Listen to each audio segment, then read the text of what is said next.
How you format and lay out the content of your resume is just as important as the actual content, because it has to be easy for someone to quickly scan over and pick out the most important pieces of information.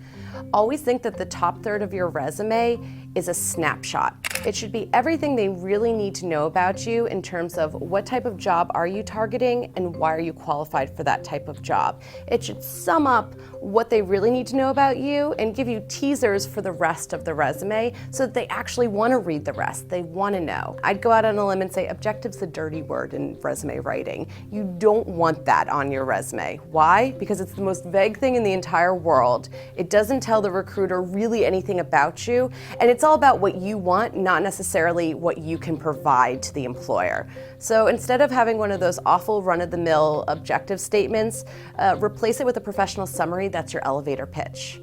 What are you great at and passionate about, and why are you qualified to pursue that type of role? That's what you want to capture there.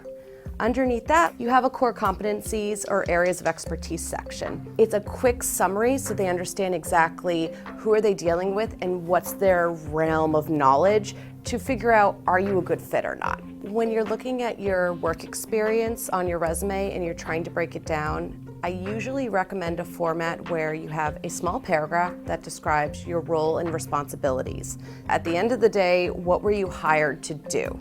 And then underneath that, you use bullets. And the bullet points are a great technique to draw the eye to your bragging points. Always think bullet points equal bragging points. And when you're talking about those bullets, you want to use action verbs. If you are fresh out of school, if you are entry level, you get 1 page of real estate. You haven't done enough to warrant a second page. You don't get that much real estate. If you're 5 or more years out of college, you've had a job or two, you have enough material, you're allowed to go to a second page. Your header should be larger, and normally anywhere from 13 or 14 all the way up to 16, depending on what you're emphasizing, but your main body tends to be a 10 to 12 font size.